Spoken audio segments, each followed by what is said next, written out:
नमस्कार सम्पूर्ण साथीहरूलाई स्वागत छ हाम्रो युट्युब च्यानल शेयर मार्केटिङ नेपालमा।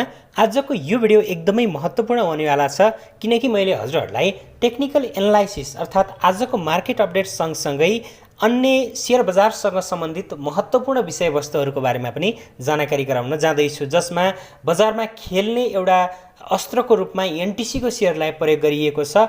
खास गरी लाखौं लाख किता चाहिँ हामीले बाई अर्डर देख्न सकिन्छ, तर मूल्य बढिरहेको हुँदैन। यो के कारणले गर्दा भएको छ, यदि हजुरहरूसँग एनटिसीको शेयर छ भने के गर्ने, यो सम्पूर्ण कुराको जानकारी चाहिँ आजको यो भिडियोमा पाउनुहुनेछ। र त्यसैगरी एमएचएल अर्थात् मन्दाकिनी हाइड्रो पावर, जसले केही दिन अगाडि मात्रै आइपिओ निष्कासन तथा बिक्री खुल्ला गरेको थियो र त्यस कम्पनीको आइपिओको बाँडफाँड भएर अहिले दोस्रो बजारमा कारोबार भएको छ र त्यस कम्पनीको आइपिओ होल्डर अथवा जो कोही लगानीकर्तालाई पनि एकदमै खुसीको खबर आएको छ। हजुरहरूले त्यो भिडियो पनि हेर्नुपर्ने हुन्छ, त्यसको खुसीको खबर के छ त्यो पनि जान्न सक्नुहुनेछ आजको यो भिडियोमा। र त्यसैगरी हामीले योभन्दा अघिल्ला 5 वर्षहरूको डिभिडेन्ड हिस्ट्रीहरूलाई चाहिँ हेर्ने हो भने सबैभन्दा मजबुत कम्पनीहरू कुन कुन देखिए, जस्तो कि कमर्सियल ब्याङ्कमा सबैभन्दा बढी बोनस सेयर कुनले दियो, आगामी समयमा कुनले देला, त्यसैगरी माइक्रो फाइनेन्समा कुनले दियो, त्यसैगरी फाइनेन्स लगायत सम्पूर्ण सेक्टरका कम्पनीहरूको बारेमा पनि हामीले चर्चा गर्नेछौँ। सबैभन्दा धेरै बोनस सेयर र क्यास डिभिडेन्ड वितरण गर्ने कम्पनीको बारेमा। त्यसैले आजको भिडियो एकदमै महत्त्वपूर्ण रहेको छ, अन्तिमसम्म हेर्नुहोला र यस्तै यस्तै शेयर बजार तथा अब आउने कम्पनीहरूको आइपिओ सम्बन्धी विभिन्न नयाँ तथा जानकारीमूलक भिडियोहरू हेर्नको लागि हाम्रो युट्युब च्यानल शेयर मार्केटिङ नेपाललाई सब्सक्राइब गरी साइडमा रहेको बेल आइकनलाई पनि क्लिक गरिदिनु होला, जसको कारण हजुरहरूले हामीले अपलोड गरेको भिडियो सबैभन्दा पहिले हेर्न र सुन्न सक्नुहुन्छ। आउनुहोस् अब हामी आजको विषयवस्तुतर्फ नै लागौँ। सबैभन्दा पहिले नेप्सेको मार्केट अपडेटको बारेमा चर्चा गरौँ, त्यसपछि हामी बिस्तारै अन्य विषयवस्तुहरूतर्फ पनि लाग्नेछौँ। साथीहरू, हजुरहरूले देख्न सक्नुहुन्छ नेप्सेको डेली चार्ट हो। यसमा हामीले 2 दिनको क्यान्डललाई हेऱ्यौँ भने अब मार्केट अलिकति साइडवेजमा गएको जस्तो देखिन्छ। अब हिजोको क्यान्डलले ट्रेन्ड रिभर्सलको सङ्केत गरे पनि मार्केट आज त्यति राम्रो वृद्धि हुन पनि सकेन र धेरै अङ्क घट्न पनि सकेन। सुरुवाती समयमा मार्केट बढेको थियो, तर मार्केट बढे तापनि अन्तिमसम्म त्यो बढाइ चाहिँ निरन्तर रहन सकेन र अन्तिममा चाहिँ 0.08% को गिरावट भएको छ। र अब यसरी मार्केटमा चाहिँ साइडवेज देखिएको छ। यस्तो अवस्थामा हामीले ट्रेडको लागि लगानी गर्दा अब जोखिम त हुन्छ नै, तर जोखिम भए पनि जोखिम कम भएका कम्पनीमा हामीले ट्रेड गर्न सकिन्छ, जस्तो कि 52 विकको हाई लो हेर्ने हैन, कम्पनीको फन्डामेन्टल हेर्ने, विगतमा त्यसको प्राइस कतिसम्म पुगेको छ, अहिले कतिमा रहेको छ, आगामी दिनमा त्यसको शेयर बढ्न सक्ने सम्भावना कस्तो रहेको छ भनेर चाहिँ हेर्नुपर्ने हुन्छ। अब अहिलेको यो साइडवेजको लागि हामीले करिब 6 दिनसम्म चाहिँ यही रेन्जमा चलिरहेको छ। त्योभन्दा पहिला यो रेन्जमा चलेको थियो र केही अङ्क घटेपछि फेरि 6 दिनको कारोबार दिनमा चाहिँ हामीले हेऱ्यो भने एउटै रेन्जमा चाहिँ मार्केट चलिरहेको छ, जसमा हामीले करिब 1951 देखि 2013 सम्मको बिन्दुलाई चाहिँ लिन सकिन्छ। आगामी दिनमा यो बिन्दुलाई चाहिँ मार्केटले ब्रेक गरेको खण्डमा मार्केट माथितिरको यात्रा चाहिँ तय गर्नेछ भने ब्रेक डाउन गरेको खण्डमा तलतिरको यात्रा चाहिँ समात्नेछ र त्योभन्दा तल 1911 सम्मको सपोर्ट रहनेछ। र अब बजार घट्दै गर्दा कारोबार रकममा तपाईहरुले गिरावट देख्न सक्नुहुन्छ, जस्तो कि ल हेर्नुस् अहिले एकदमै घटिरहेको छ। यसरी कारोबार रकम घट्नुलाई चाहिँ हामीले स्वाभाविक रूपमा लिनुपर्छ, जबकि आगामी दिनमा यसरी घट्दै गर्दा कारोबार रकम घटेपछि अब मार्केट घटिरहेको अवस्थामा अथवा शेयर मूल्य घटिरहेको अवस्थामा लगानीकर्ताहरूले आफूसँग भएको शेयर चाहिँ खरिद गर्न चाहेका छैनन् र जुनसुकै बेला पनि मार्केटमा बायरहरू चाहिँ आउन सक्ने सम्भावनालाई चाहिँ देखाउने गर्दछ भने आगामी दिनमा बजार सँगसँगै भोल्युम पनि बढ्नु पर्यो। बजार निरन्तर बढ्नको लागि भोल्युममा पनि हामीले वृद्धि देख्न चाहिँ आवश्यक हुन्छ। अब यसर्थमा अब यहाँबाट हेर्ने हो भने साइडवेजमा खासै ट्रेड गरेको राम्रो होइन, तर केही कम्पनीमा चाहिँ हामीले ट्रेड गर्न पनि सकिन्छ। त्यो कम्पनीको अवस्था हेरेर हुन्छ, नेप्सेको अवस्था हेरेर हुँदैन है त। अब त्यसैगरी एमएसिडी अनुसार चाहिँ अब बाई सिग्नल जेनेरेट त छैन, तर हिस्टोग्रामहरू केही साना बन्दै गइरहेका छन्। अब त्यसकारणले गर्दा हामीले एमएसिडीमा पनि छिट्टै नै एउटा कन्फर्मेसन चाहिँ पाउन पनि सकिनेछ, जस्तो कि हजुरहरूले यो एरियामा हेर्न सक्नुहुन्छ। यो एरियामा पनि एमएसिडी अलिकति के थियो त नेगेटिभतिर बढी गएको थिएन, पोजिटिभतिर जाने कोसिस गरेको थियो र निरन्तर रूपमा हैन यो हिस्टोग्रामहरू साना बन्दै गइरहेका थिए अथवा हिस्टोग्रामले चाहिँ साइडवेज देखाएको थियो, तर त्यस पछाडि चाहिँ 81 रुपमा के भयो त बाई सिग्नल जेनेरेट भयो र मार्केटमा पनि एउटा राम्रो स्विङ चाहिँ हामीले देख्न पाइयो। करिब करिब हामीले 1800 देखि 2200 सम्मको एउटा मजबुत स्विङ देखियो, जसमा धेरै प्रफिट पनि कमाउन सफल भए ट्रेडरहरूले हैन। अब त्यस्तै स्विङ चाहिँ आगामी समयमा पनि आउन सक्छ र अब त्यसको लागि चाहिँ मार्केटले एउटा तयारी गरिरहेको पनि हुन सक्छ। अब स्ट्रङ कन्फर्मेसनको लागि चाहिँ हजुरहरूले त्यो कुर्न पनि सक्नुहुन्छ। र अब मुभिङ एभरेज अनुसार चाहिँ हेर्ने हो भने तपाईहरुले मुभिङ एभरेजलाई चाहिँ अबको टार्गेट गराउन पनि सक्नुहुन्छ। यो लेभललाई टार्गेट 2000 को बिन्दुलाई चाहिँ क्रस गरेर मुभिङ एभरेज भन्दा माथि नै मार्केट रहन सकेको खण्डमा हामीले त्यसपछि चाहिँ मार्केटमा एउटा राम्रो मोमेन्टम चाहिँ देख्न सक्नेछौँ। जस्तो कि तपाईहरुले यो एरियामा चाहिँ यो मुभिङ एभरेजलाई ब्रेकआउट गर्यो हैन, त्यसपछि मार्केट के भयो त राम्रै तरिकाले वृद्धि भयो भने यो लेभलमा आएर सेल सिग्नल जेनेरेट गर्यो, किनकि मुभिङ एभरेज भन्दा तल आयो। यो एरियामा बेचेर फेरि पनि यो एरियामा एउटा बाई गर्ने अपर्च्युनिटी चाहिँ बजारले दिएको थियो भने यो एरियातिर चाहिँ सेल गर्ने अपर्च्युनिटी पाएका थिए लगानीकर्ताहरूले। भने अब आगामी दिनमा पनि हामीले अब हेर्ने हो भने यसरी मुभिङ एभरेजलाई चाहिँ सपोर्ट बनाएर माथि गएको खण्डमा त्यति बेला चाहिँ बाई सिनारियो हुनेछ, बाई सिग्नल जेनेरेट हुनेछ, एमएसिडीले पनि बाई सिग्नल जेनेरेट गर्नेछ भने त्यस्तो अवस्थामा चाहिँ हामीले खरिद गर्न सकिनेछ। र अब केही कम्पनीको बारेमा त हामीले पक्कै पनि अहिले हेर्ने नै छौँ, जसमा पहिलो नम्बरमा चाहिँ अब हामीले एनटिसीलाई त के हेराइचाल भयो र हैन, एनटिसीलाई बढी उचाल्ने र पछार्ने गरिएको हुन्छ। अब टर्नओभर पछिल्लो केही दिन यता टर्नओभर चाहिँ बढेको देखिएको छ, यसको बारेमा हामीले केही बेरमा चाहिँ चर्चा गर्नेछौँ। त्योभन्दा अगाडि चाहिँ म अन्य कम्पनीको बारेमा हेर्न चाहेँ। यहाँनिर हामीले अब यो शिवम सिमेन्टलाई पनि लियौँ। शिवम सिमेन्ट केही समयदेखि साइडवेजमा रहेको छ। साइडवेजमा रहेको कम्पनीले एक त अब कति समयसम्म साइडवेजमा रहन्छ भन्ने कुराको चाहिँ अब ग्यारेन्टी दिने गर्दैन हैन। अब साइडवेजमा भएको कम्पनीमा दुईवटा कुराहरू हुन्छन्। अब कि यही रेन्जमा चलिरहेको हुन्छ भने कि अप एन्ड डाउन हुने सम्भावना हुन्छ। अब यस्तो अवस्थामा तपाईहरुले ट्रेड लिन पनि सक्नुहुन्छ अथवा मिड टर्मको लागि चाहिँ तपाईहरुले इन्भेस्ट गर्न पनि सक्नुहुन्छ। शिवम सिमेन्ट त्यति धेरै नराम्रो कम्पनी पनि होइन। अहिले यसको पी रेशियो 42.39 देखिएको छ, प्राइस टु बुक 3.17 रहेको छ, प्राइस टु बुक ठिकै छ, आरओई अलिकति कम देखिएको छ हैन। भने अब यो नराम्रो कम्पनी भने होइन, राम्रो कम्पनी हो, मजबुत कम्पनी हो। तपाईले यसमा ट्रेड पनि गर्न सक्नुहुन्छ प्लस मिड टर्मलाई पनि खरिद गर्न सक्नुहुन्छ, किनकि यसको प्राइस अहिले मार्केट चाहिँ हाम्रो 1800 मा बटम लगाएको थियो केही समयको लागि, अहिले घट्दो क्रममा छ। अब हुन सक्छ त्यसलाई पनि ब्रेकडाउन गर्ला, त्यो छुट्टै कुरा हो। तर अहिले तत्कालको लागि के हो त 1800 हाम्रो लो हो भने यसको शेयर मूल्यले 1800 को लो तिरकै बिन्दुमा रहेको छ भनेपछि आगामी दिनमा मार्केट घट्दै गर्दा पनि यसको शेयर मूल्यमा धेरैको गिरावट नआउन पनि सक्छ है त। त्यस अर्थमा चाहिँ तपाईहरुले यसको शेयरलाई चाहिँ खरिद पनि गर्न सक्नुहुन्छ अथवा आफ्नो वाच लिस्टमा राख्न पनि सक्नुहुन्छ। भने अर्को कुरा के रहेको छ त शिवम सिमेन्टमा भने यो अब प्रमोटरहरूले बेचे भागे भन्ने कुरा पनि आइरहेको छ। एसडीएलमा पनि त्यस्तै कुरा भइरहेको थियो। अब खास गरी प्रमोटरहरूले बेचेका होलान् र माथिल्लो मूल्यमा प्रमोटरहरूले बेचेर तल्लो मूल्यमा आएर खरिद पनि त गर्छन् नि हैन। त्यो कुरा पनि त हामीले बुझ्नु पर्यो। भने यदि बेचेका प्रमोटरले फेरि शेयर नकिन्लान् भन्ने पनि होइन। तपाईले मिड टर्मको लागि भनेर शिवम अहिले किन्नुहुन्छ भने पनि राम्रै हुन्छ र ट्रेडिङको लागि पनि अब सन्डेको मार्केट हेरेर तपाईले ट्रेडिङको लागि पनि एन्ट्री गर्न सक्नुहुन्छ है त। अब एमएसिडी अनुसार देखिहाल्नु भयो बाई सिग्नल जेनेरेट हुने अवस्थामा रहेको छ हैन। एमएसिडी अनुसार चाहिँ बाई सिग्नल जेनेरेट हुँदैछ। अब एमएसिडीले एउटा राम्रो कन्फर्मेसन दिएको खण्डमा शिवम सिमेन्टको शेयर मूल्य पनि हामीले वृद्धि भएको देख्न सक्नेछौँ।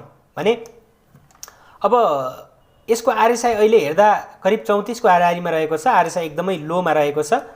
भने त्यसैगरी मुभिङ एभरेज अनुसार पनि यसको के रहेको छ त आज मुभिङ एभरेजलाई चाहिँ टच गरेको छ अर्थात् यो मुभिङ एभरेजकै लाइनमा रहेको छ हैन।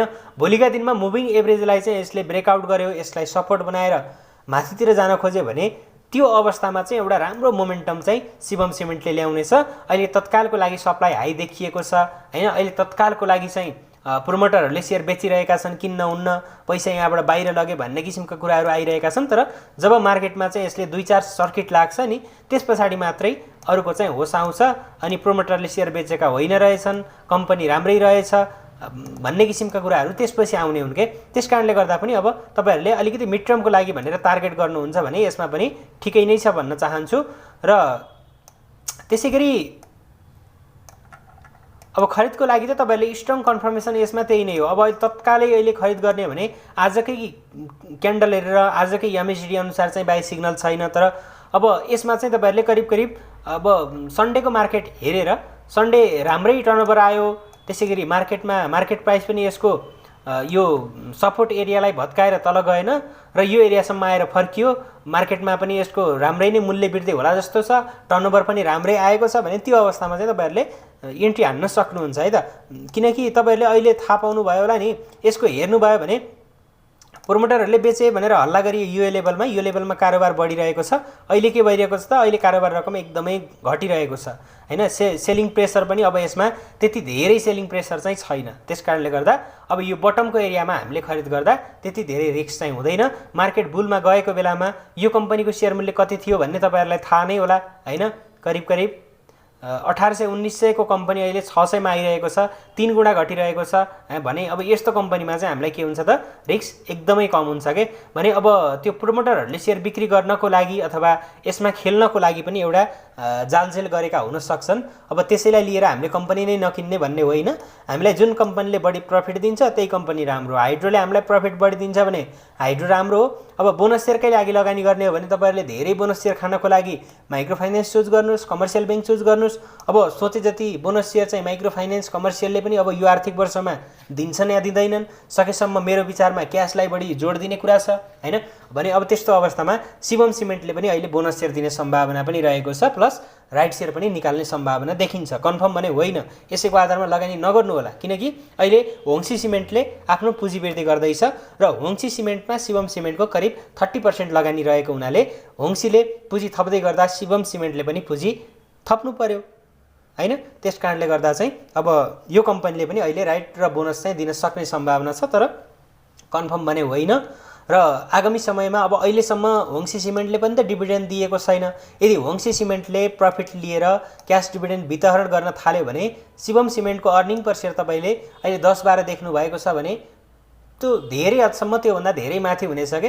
हामीले यसको न्यूनतम पनि अर्निङ पर शेयर 100 को टार्गेट गर्न सकिन्छ यदि होङसीले चाहिँ राम्रो प्रफिट कमाएर चाहिँ डिभिडेन्ड दिन थाल्यो भने। त्यसैले मिड टर्म लङ टर्मको लागि यो कम्पनी मजबुत छ। तपाईहरुले चाहिँ अब आफूले पनि अध्ययन गरेर चाहिँ खरिदको रणनीति गराउन सक्नुहुन्छ। र त्यसैगरी एनटीसी को बारेमा चर्चा गर्दा एनटीसी नराम्रो कम्पनी होइन, राम्रो कम्पनी हो। तर बेला बेलामा के हुन्छ त, एनटीसीमा चलाइन्छ, एनटीसीलाई चाहिँ खेलाइन्छ अनि त्यसपछि त्यो मार्केट नै यताउता गराइन्छ कि। किनकि धेरै पुँजी भएको कम्पनी हो र एनटीसी को दोस्रो बजारमा धेरै किता खरिद बिक्री हुँदैन। किनकि यसको करिब 90-95% जति चाहिँ गभर्नमेन्टको हातमा रहेको छ भने केही पर्सेन्ट मात्रै बाहिर रहेको छ। अब यसको चाहिँ शेयर के हो भने अब थोरै किता नेप्सेमा छ अथवा लगानीकर्तासँग थोरै किता रहेको छ अनि त्यसपछि पुँजी धेरै ठुलो भएको कम्पनी, यसलाई चाहिँ चलाउन सजिलो मानेको कारणले गर्दा यसमा चाहिँ बढी लगानीकर्ताहरू अब ठुला लगानीकर्ताहरू चाहिँ खेल्ने गर्छन्। कतिपय अवस्थामा यसलाई नै बढाएर मार्केटलाई नै थाम्ने गरेको पाइएको छ भने कतिपय अवस्थामा एनटीसी, अप्रतामागोसी, नबिल बैंक लगायत निफ्रा लगायतका कम्पनीहरूलाई चाहिँ झारेर मार्केटलाई नै खसाल्ने पनि हामीले देखिएको छ। अब अहिले भइरहेको छ भने के लाखौं लाख किता चाहिँ बाइ अर्डर हुन्छ तर शेयर मूल्य बढ्दैन। आज पनि हामीले लाखौं लाख किता देखिएको थियो। विगत 3 दिनमा टर्नओभर बढी भएको छ तर मार्केट प्राइस भने धेरै घटबड हुन सकेको छैन। यस्तो कम्पनीमा हामीले ट्रेड लिँदा जोखिम हुने गर्दछ। त्यसकारणले गर्दा अब तपाईहरुसँग छ भने यसरी ठूला खेलाडी खेलेको कम्पनीमा चाहिँ हामीले अब छ भने राम्रो प्रफिट आयो भने बेच्ने, ठूला खेलाडीले बेच्न लाग्यो भने हामीले बेच्ने चान्स चाहिँ कम पाइन्छ के प्रफिटमा। त्यसकारणले गर्दा प्रफिट आएको खण्डमा बेच्ने, होइन भने अब त्यही अनुसारले चाहिँ अलिकति तल्लो बिन्दुमा आएको बेलामा खरिद गर्ने, अलिकति माथिल्लो बिन्दुमा पुगेको बेलामा बेच्ने। अब हुन त अहिले पनि त्यस्तो धेरै माथि पुगेको छैन, कम्पनीको फन्डामेन्टल पनि त्यति नराम्रो छैन, एकदमै मजबुत छ हैन। लो चाहिँ यसको करिब त्यही 800 सम्म रहेको थियो, मार्केट 1800 मा आउँदै गर्दा अहिले 900 करिब 100 रुपैयाँ प्लसमा रहेको छ। त्यस्तो धेरै गिरावट पनि भएको छैन, त्यस्तो धेरै बढ्न पनि सकिरहेको छैन। त्यसकारणले गर्दा अब यो ठूला खेलाडी भएको कम्पनीमा चाहिँ ट्रेड लिँदा चाहिँ अलिकति आफ्नो रिस्क जोखिम कस्तो रहेको छ कम्पनी पनि हेर्नुपर्छ। अब एनटीसी कम्पनी नराम्रो होइन, एकदमै मजबुत छ। लङ टर्मको लागि राम्रै हुनेछ। तर अहिले के भइरहेको छ त, यसलाई खेलाएर अब आफू कतिपय अवस्थामा के हुन्छ भने यसलाई खेलाउनुको पनि कारण दुईवटा हुन्छन्। एउटा आफूले खरिद गरिसकेको कम्पनीको सेयर मूल्य बढाउनको लागि, दोस्रो के हुन्छ त अब सेलतिर धेरै अर्डर आयो भने चाहिँ मूल्य घटाएर आफूले खरिद गर्नको लागि हुन्छ। बाइतिर धेरै अर्डर आयो भने मूल्य अडाएर अथवा वृद्धि गराएर चाहिँ आफूले बेच्नको लागि हुन्छ हैन।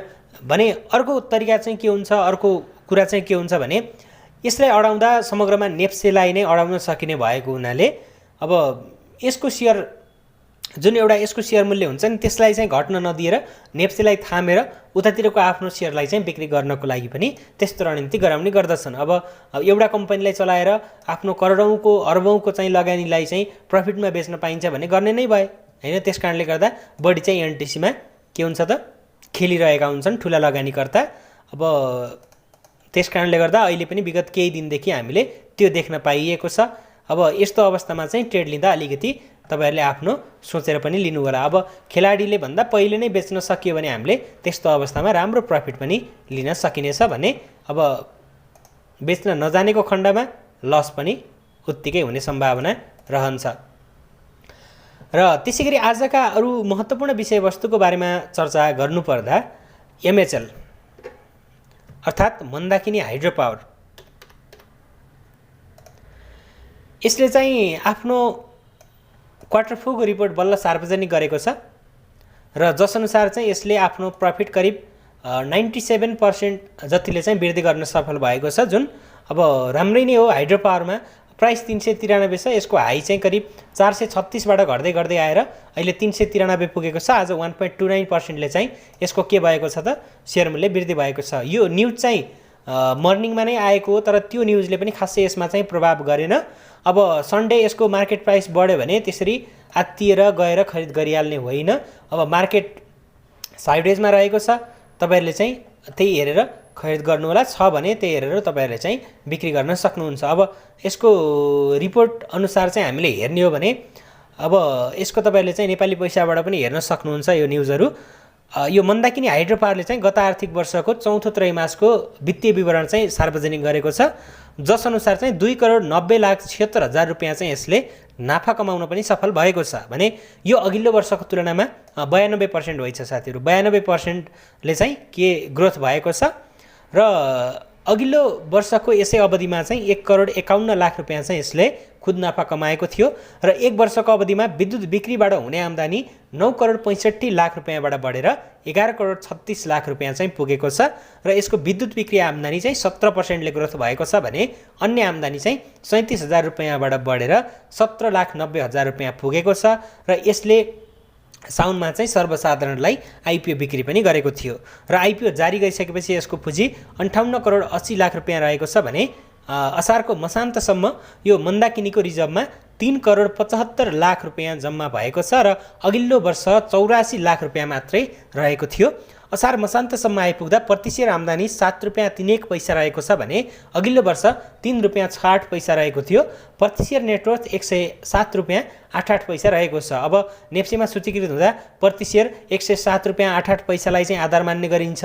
अब अहिलेको मार्केट प्राइस नै त्यसको धेरै रहेको छैन, 107 को 3 गुणा भन्ने हो भने करिब 321-22 हुन्छ र अहिले 393। अब बुल मार्केटमा त हामीले यो मार्केट प्राइस एकदमै कम हो हैन, बुलमा त यसको शेयर मूल्य बढेर माथि जान सक्छ। आइपिओ छ भने तपाईहरुले होल्ड गर्न पनि सक्नुभयो भने सेकेन्डरीबाट खरिद गर्नको लागि मार्केटको अवस्था, समग्रमा हाइड्रो पावर इन्डेक्सको अवस्थालाई चाहिँ तपाईहरुले हेरेर खरिद गर्नु होला है त। त्यही नै हो साथीहरु। अब यसको बारेमा पनि कुराकानी गरिहालियो र त्यसैगरी अरुण काबेलीले पनि हकप्रत शेयर चाहिँ निष्कासन गर्नको लागि धितोपत्र बोर्डसँग अनुमति मागेको छ। यसले 1:1 अनुपातमा 1,85,52,105 किता हकप्रत शेयर चाहिँ बिक्री गर्नको लागि अनुमति मागेको छ। यो कम्पनीले हाल कायम 1,85,52,10,500 रुपैयाँ चुक्ता पुँजीमा 100% हकप्रत बिक्री गर्न लागेको हो र यसमा नबिल इन्भेस्टमेन्ट ब्याङ्किङले चाहिँ बिक्री प्रबन्धकको रूपमा काम गर्ने भएको छ र यसअघि भदौको 10 गते यसलाई चाहिँ विद्युत नियमन आयोगले हकप्रत शेयर निष्कासन गर्नको लागि स्वीकृति पनि दिएको छ र 1:1 अनुपातमा चाहिँ यसले हकप्रत शेयर चाहिँ बिक्री गर्न लागेको छ। र अब यो कम्पनीले हकप्रत सेयर त निष्कासन गर्न लागेको छ। कतिपय लगानीकर्ताहरूको बानी के हुन्छ, हामी नयाँ लगानीकर्ता भनेको अब अहिले गएर नै यसको के हुन्छ त, अब आज न्युज आयो सन्डे हामीले सेयर किनिहाल्ने भन्ने हुन्छ कि एकेपिएलको टर्नओभरमा पनि होला, टर्नओभरमा पनि छ। आज यसको सेयर मूल्य 1.58% वृद्धि भएको छ। अब कतिपय ट्रेडरलाई चाहिँ यसले यो मूल्यमा चाहिँ झुक्काएको छ, यो एरियातिर चाहिँ झुक्काएको छ है त। कतिपय ट्रेडरलाई चाहिँ यो एरियातिर झुक्काएको छ, बेच्न पाएका छैनन् होला, कतिपयले त बेच्नु भयो पनि होला हैन, अब कतिपयले बेच्न नपाउनु भएको पनि होला। ठिकै छ, धेरै तल आइसकेको अवस्था छैन। अब आगामी दिनमा यो 458 को बिन्दुभन्दा माथि बस्न सकेको खण्डमा चाहिँ अझ राम्रो हुनेछ। र अब सन्डे नै यसको मार्केट प्राइस धेरै बढ्यो भने तपाईँहरूले यसलाई चाहिँ खरिद गर्ने होइन के। हामीले राइट सेयरको न्युज आएपछि अथवा कम्पनीको गुड न्युज आएपछि सेयर बिक्री गर्ने हैन। जब ब्याड न्युज आउँछ, जस्तो कि शिवम सिमेन्टमा भइरहेको छ नि, ब्याड न्युज आयो, मूल्य एकदमै घट्दै तल तल गयो भने त्यस्तो अवस्थामा चाहिँ हामीले खरिद गर्ने हो। अब हामीले खरिद गर्दा कस्ता कम्पनी चुज गर्नुपर्छ भने बटममा भएका कम्पनी चुज गर्नुपर्छ के। जस्तो कि यसको मूल्य पनि 360-63 को हाराहारीमा आएको थियो, त्यसबाट बढ्दै बढ्दै गयो भने अब फेरि पनि यही 60-63 कै रेन्जमा आउँछ भने त्यो अवस्थामा हाम्रो लागि के हुन्छ त, बाइङ अपर्च्युनिटीको रूपमा चाहिँ रहने गर्दछ। अब त्यस्ता कम्पनी चाहिँ हामीले खोजेर ट्रेडको लागि खरिद गर्न पनि सकिन्छ मार्केटको अवस्था हेरेर भने। अब यो एकेपिएलको राइट सेयरको लागि तपाईँहरूले तत्कालै चाहिँ खरिद नगर्नु होला। अब मोमेन्टम हेरेर, अब अहिले राइट सेयरको लागि आवेदन दिएको छ भन्दैमा आजको भोलि नै राइट सेयर निकाल्ने होइन, त्यसको लागि टाइम लाग्छ। अब धितोपत्र बोर्डले अनुमति दिनु पर्यो, त्यस पछाडि बुक क्लोज तोक्नु पर्यो हैन, त्यस पछाडि मात्रै हकप्रत चाहिँ बिक्री गर्छ। त्यस कारणले गर्दा अहिले नै हात्तिहाल्नु पर्ने अवस्था छैन। आनन्दले मजाले तपाईँहरूले चाहिँ विचार गरेर छानी अझ सस्तोमा किन्न पाउने अवस्था पनि आउन सक्छ। त्यस कारणले गर्दा धेरै हतार चाहिँ नगर्नु होला। हकप्रतको लागि तपाईँहरूले मजाले पछि किन्दा पनि हुन्छ है त। त्यही अनुसार कम्पनीको अवस्था र त्यसै गरी कुन मूल्यमा चलिरहेको छ, यो सम्पूर्ण कुरा हेरेर चाहिँ तपाईँहरूले लगानीको रणनीति गराउन सक्नुहुन्छ। र त्यसै गरी आजको अर्को महत्त्वपूर्ण विषयवस्तुको बारेमा चर्चा गरौँ। अब अहिले हामीले डिभिडेन्डको सिजन आइरहेको छ र अहिलेसम्म विगत 5 वर्षमा कुन कुन कम्पनीले कति डिभिडेन्ड दिए त भन्ने विषयमा पनि चर्चा गरौँ। अब कमर्सियल ब्याङ्कलाई चाहिँ हामीले पहिलोमा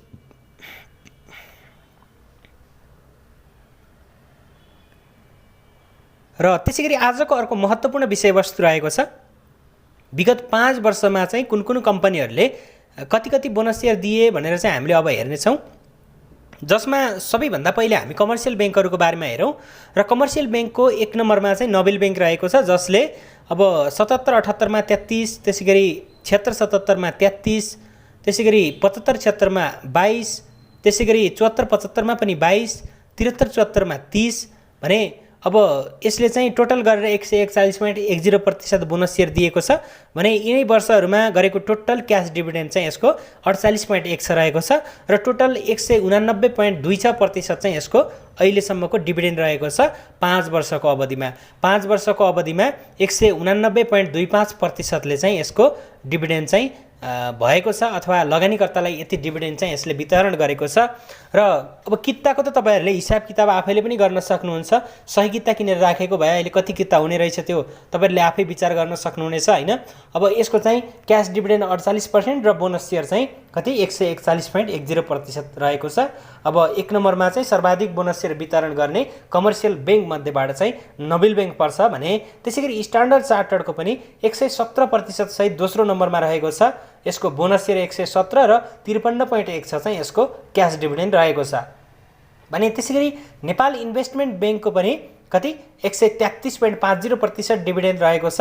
विगत 5 वर्षमा यसले 69.11% बोनस सेयर र त्यसैगरी 64.39% यसको क्याश डिभिडेन्ड रहेको छ।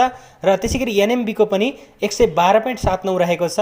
त्यसैगरी हिमालयन बैंकको 110, एग्रिकल्चर डेभलपमेन्ट बैंकको 108, एभरेस्ट बैंकको 100, त्यसैगरी प्राइम कमर्सियल बैंकको 91.63, त्यसैगरी ग्लोबल आइएमई बैंकको 91 र सानिमा बैंकको 82.54 रहेको छ। र त्यसैगरी यो प्राइम कमर्सियल बैंकले अहिलेसम्म हामीले हेर्ने हो भने सुरुको वर्षमा यो 77-78 मा चाहिँ यसले 0.63 दिएको छ योभन्दा अघिल्लो आर्थिक वर्षमा क्यास भने त्योभन्दा अघिल्ला वर्षहरूमा चाहिँ यसले क्यास डिभिडेन्ड दिएको छैन, बोनस शेयर मात्रै दिएको छ र 91.36 चाहिँ अहिलेसम्म दिएको छ र ग्लोबल आइएम बैंकले 91% दिएको छ भने सानिमा बैंकले 82.54% डिभिडेन्ड चाहिँ वितरण गरेको छ। कमर्सियल बैंकबाट विगत 5 वर्षमा धेरै डिभिडेन्ड वितरण गर्ने कम्पनी चाहिँ यिनीहरू हुन्।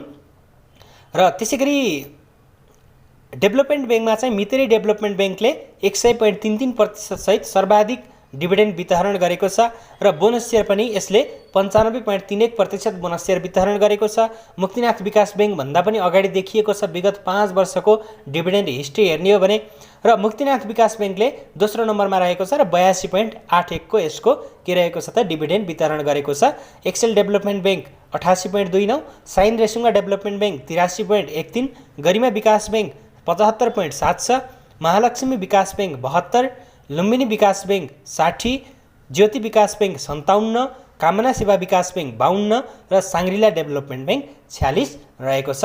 डेभलपमेन्ट बैंकहरूको हामीले डिभिडेन्ड हेर्ने हो भने र अब डेभलपमेन्ट बैंकमा चाहिँ पहिलो नम्बरमा मितेरी डेभलपमेन्ट देखिएको छ। अब अहिले त्यसको र्याङ्क तल भए पनि 5 वर्षको डिभिडेन्ड हिस्ट्रीमा चाहिँ त्यो अगाडि देखिएको छ। अहिले त मुक्तिनाथ विकास बैंक अरूभन्दा धेरै अगाडि गइसकेको छ। र त्यसैगरी फाइनेन्सहरूमा चाहिँ हेर्ने हो भने जानकी फाइनेन्सले चाहिँ 90.1% डिभिडेन्ड दिएको छ जसमा 87% बोनस रहेको छ भने दोस्रोमा मञ्जुश्री फाइनेन्स रहेको छ जसको 90% चाहिँ डिभिडेन्ड रहेको छ, 65.46% चाहिँ त्यसको के रहेको छ त बोनस शेयर रहेको छ र यसले अघिल्लो आर्थिक वर्षमा नै 40% बोनस शेयर चाहिँ आफ्ना शेयरधनीहरूलाई वितरण गरेको थियो भने 6% क्यास डिभिडेन्ड दिएको थियो। र शिवश्री इन्भेस्टमेन्ट फाइनेन्सले चाहिँ श्री इन्भेस्टमेन्ट अर्थात् एसआइएफसी को पनि तेस्रो नम्बरमा रहेको छ र 71.1 चाहिँ यसले बोनस शेयर वितरण गरेको छ र त्यसैगरी आइसिएफसी को 71.1 नै रहेको छ भने रिलायन्स फाइनेन्सको 60.2% डिभिडेन्ड रहेको छ। र साथीहरू माइक्रो फाइनेन्समा हेर्ने हो भने 5 वर्षको डिभिडेन्ड हिस्ट्रीमा चाहिँ फरवर्ड माइक्रो फाइनेन्स रहेको छ जसको 228.58% चाहिँ डिभिडेन्ड वितरण गरेको छ जसमा 167.5 बोनस शेयर रहेको छ र अहिले पनि यसको वित्तीय अवस्था एकदमै मजबुत देखिएको छ। दोस्रोमा नेसनल माइक्रो फाइनेन्स जसको 227% डिभिडेन्ड रहेको छ, अहिलेसम्म 5 वर्षमा यति वितरण गरेको छ भने निर्धन उत्थानको 208, छिमेकको 188, मौलीको 159, त्यसैगरी स्वावलम्बनको 153, त्यसैगरी जनउत्थान सामुदायिक लघुवित्तको 146, डिप्लोस लघुवित्तको 137, साना किसानको 133 र लक्ष्मी लघुवित्तको 129 रहेको छ। र अब यो 5 वर्षको डिभिडेन्ड हिस्ट्री अनुसार चाहिँ फरवर्ड 1 नम्बरमा, नेसनल दोस्रो नम्बरमा भने छिमेक चाहिँ चौथो नम्बरमा देखिएको छ। अबको आर्थिक वर्षको बोनस आइसकेपछि यो पुरै टेबल चाहिँ एकदमै के हुनेछ त उथलपुथल हुनेछ किनकि अहिले मजबुत कम्पनीहरू आएका छन्, जाल्पा, नेस्डो, उपकार, त्यसैगरी जीवन विकास, यी कम्पनीहरू चाहिँ आउँदा समग्रमा हामीले पुराना कम्पनी यी कम्पनीहरूको बारेमा चाहिँ हामीले नाम निशान पनि देख्न पाइने छैन जसमा फरवर्ड उत्कृष्ट रहेको छ, यो रहनेछ। नेसनल पनि राम्रै डिभिडेन्ड हामीले आश गर्न सकिन्छ, छिमेक पनि हामीले राम्रै आश गर्न सकिन्छ भने अन्य कम्पनीहरू चाहिँ नअटाउन पनि सक्छन् किनकि जीवन विकासले करिब 75% डिभिडेन्ड दिएको छ अहिले अघिल्लो आर्थिक वर्षमा। अब पनि त्यसले कमसेकम पनि 30 भन्दा माथिकै त्यसमा आश गर्न सकिन्छ जसमा 2 आर्थिक वर्षकै त्यसको 100 भन्दा प्लस हुने भयो। महिला लघुवित्तको पनि उस्तै रहेको छ 50% को डिभिडेन्ड अघिल्लो आर्थिक वर्षमा, अहिले पनि त्यत्तिकै हामीले आश गर्न सकिन्छ भनेपछि 100 त्यसको पनि पुग्ने भयो। त्यसकारणले गर्दा अब के हेरेर लगानी गर्नुपर्छ भने विगतमा कुन कम्पनीले कति डिभिडेन्ड दियो भन्दा पनि हामीले अहिलेको वित्तीय अवस्था अनुसार आगामी 5 वर्षसम्म अब कुनले देला त भन्ने कुरा पनि हेर्नुपर्ने हुन्छ के। जस्तो कि अब नोबेल बैंक, स्ट्यान्डर्ड चार्टर्डले अब आगामी 5 वर्षसम्म त्यो किसिमको रिटर्न दिन सक्छन् कि सक्दैनन् अथवा ती कम्पनीहरूको ठाउँमा अन्य कुन कम्पनी आउलान् हो त्यो हेरेर चाहिँ हामीले लङ टर्मको लागि लगानी गर्न सक्नुपर्छ है त। र साथीहरू आजको लागि